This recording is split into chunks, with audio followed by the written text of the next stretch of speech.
बड़ी मिन्नतों मुरादों के बाद अल्लाह ताला ने हमारे घर बीनाद था। शादी के बाद 7 साल तक मैं अल्लाह की तरफ से रहमत के इस शमर को तरसती रही जिसको औलाद कहा जाता है। किस किस दर पे ना भंगी, हकीम, डॉक्टर, पीर फकीर किसी को भी चवड़ हर तरफ से मायूस होकर आखिर ये अल्लाह को अपना शियार बनाया। पानी वक्त नमाज पढ़ थी और दुआ मांगा करती थी। खुदा की ज़ात से मायूस कुफर है।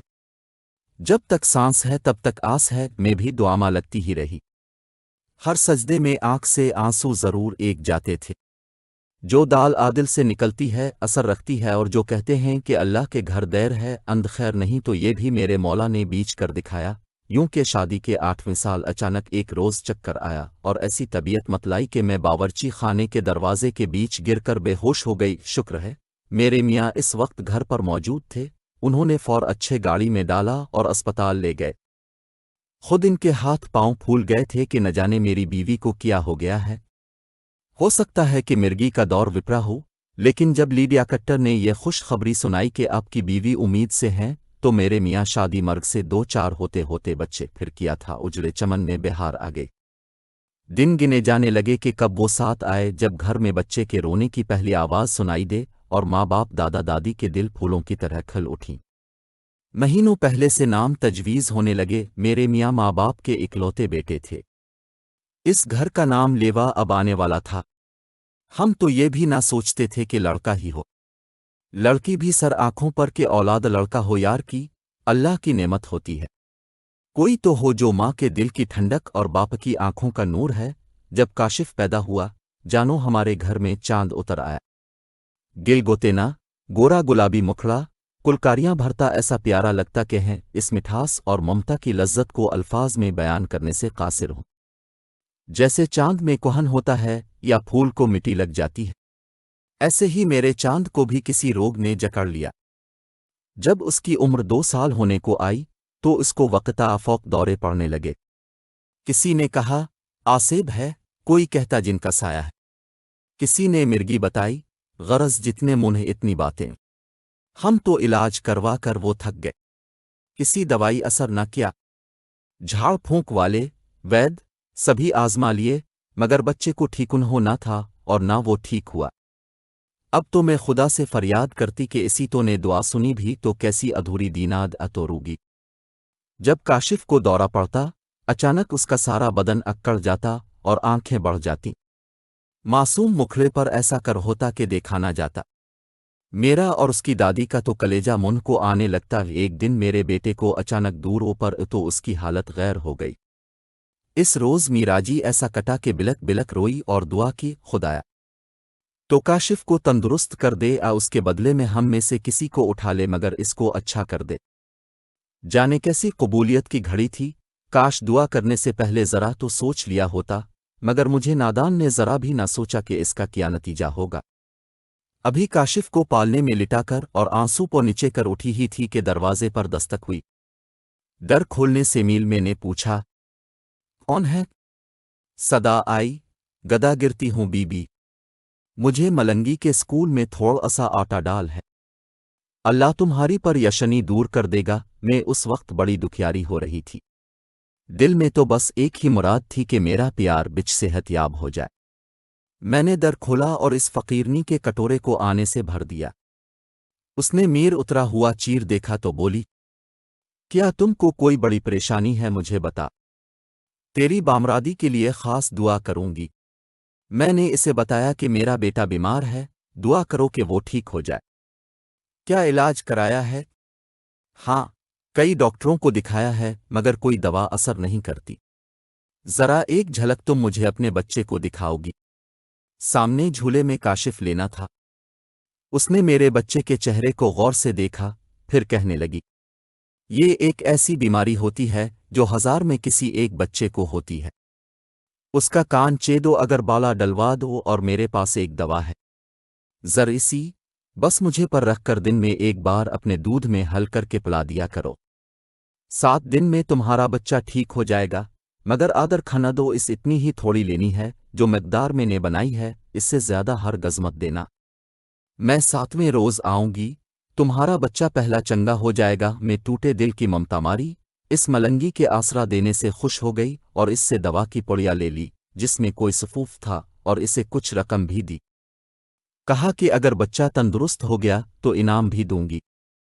میں سمجھی کہ میرے گھر اس وقت فقیر نہیں کوئی رحمت کا فرشتہ آ گیا ہے۔ بس پھر کیا تھا، جاتے ہوئے گدا گرنی کو کھانا بھی دے دیا کہ گھر جا کر کے لیا کاشف کو جب اور وپیتا وہ نڈھال ہو جاتا تھا۔ دورے کے بعد وہ خود کی میں چلا جاتا اور کئی گھنٹے تک سوتار بہتا۔ دورے سے اس قدر لاغر ہو جاتا جیسے کسی نے اس کے بدن کی ساری قوت چھین لی ہو۔ میں نے ملنگی کی دی ہوئی پیڑ یاور راز میں رکھ دی کہ جب بچہ جاگ جائے گا تو دوا دے دوں گی، مگر کاشف کے اٹھنے سے پہلے ہی میرے میاں آ گئے اور پیار کرنے کو بیٹے کے پالنے کی طرف بڑھے۔ میں نے منع کر دیا کہ اسے ابھی نہ جاگا آئی اور ولی نے سے نڈھال ہو گیا ہے، نیند پوری کرنے دیں۔ پھر میں نے خوشی خوشی ان کو آج کی بات بتائی کہ ایک فقیر نی آئی تھی، ایک پر آدے گئی ہے، کہتی تھی اس کو جھکے پر رکھ کر زر اسی کھلا کر اپنا دودھ پلا دینا، یہ ٹھیک ہو جائے گا۔ دو یوں لے، تم نے دو کھلا تو نہیں دی؟ نہیں، ابھی نہیں کھلائے۔ وہ کہنے لگے ایسی جالی منیاں بہت پھرتی ہیں تم عورتوں کو بے وقوف بنانے کو، ادھر لاؤ وہ پڑیا میں دیکھوں تو۔ میں نے ان کو پڑ دراز سے نکال کر دے دی۔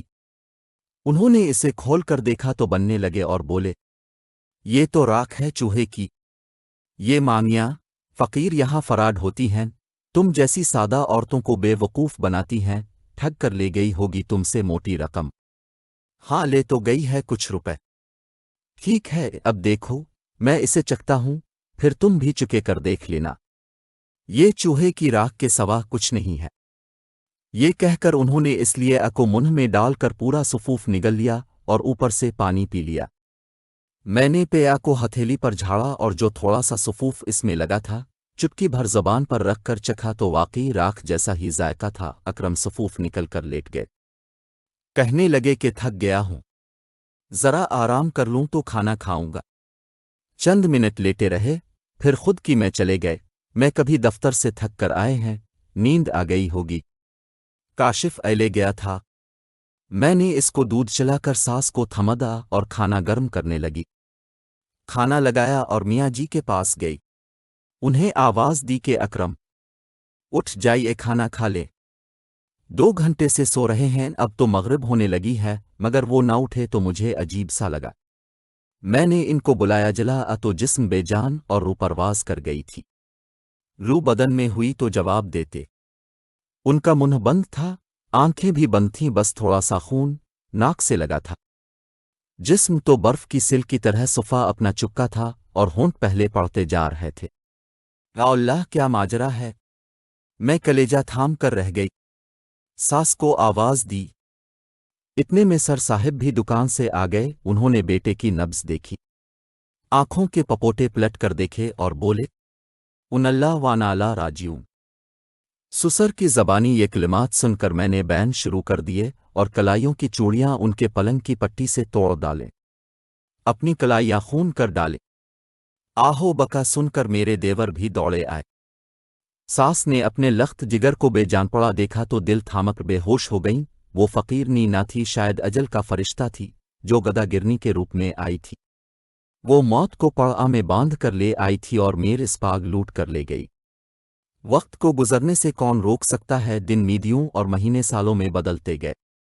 میں نے بیوگی کی چادر اوڑھ کر عمر کاٹ دی۔ آن کا شف ماشاء اللہ جوان ہے اور 2 بچوں کا باپ ہے، وہ بہو اپنے باپ کی شکل پر ہے، میں تو اس کی صورت دیکھ کر جیتی ہوں۔ کتنے طویل برس بیت گئے مگر میں آج بھی یہ واقعہ بھولی نہیں، کبھی نہیں بھول سکتی کہ میں نے کیوں ایسی دعا مانگی تھی کہ اے خدا ہم میں سے کسی کو بھی بے اٹک اٹھا لے مگر کاشف کو ٹھیک کر دے۔ باپ کو بیٹے سے پیار تھا، اجل نے قربانی کے لیے انہیں ہی منتخب کر لیا، وہ بیٹے پر قربان ہو گئے۔ کہتے ہیں کہ موت کا کوئی بدلہ نہیں بن سکتا، مگر وہ تو بیٹے کی زندگی کا بدلہ بن کر چلے گئے۔